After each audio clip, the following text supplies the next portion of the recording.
Once you have everything laid out and pinned properly and you've been checked off by the teacher, you're good to move on to cutting. But make sure you get checked off by the teacher before moving on, because there might be something you need to fix. So I made sure to pin the corners of each of my pieces, and then when there's longer spaces of straight edges, I pinned there. I pinned extra on the curves so that everything will look nice.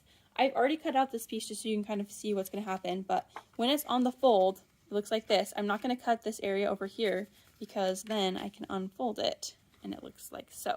After cutting out a piece, I'm also going to make sure to label them because some of the pieces are very similar, especially these two. It's hard to tell them apart. So on the back of it, the wrong side, I'm going to use a marking pencil and I'll go ahead and write the piece that it is. And you might not be able to see this in the video, but I'm just writing pocket panel. So I know this is my pocket panel. And these are water-soluble pencils that we have in class, so that will dissolve once you use water. So it's not permanent, it's just on the back. Hopefully you can see that a little bit. So it says pocket panel.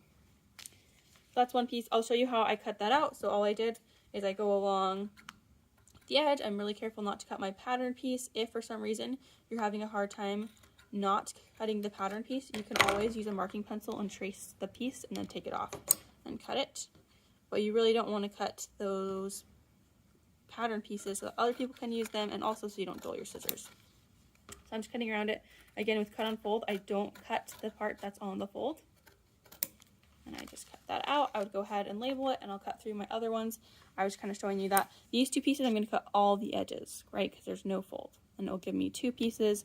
When it's on the fold, I will get one piece. Go ahead and cut out your pieces. Make sure to label the back of them, and then get checked off by the teacher.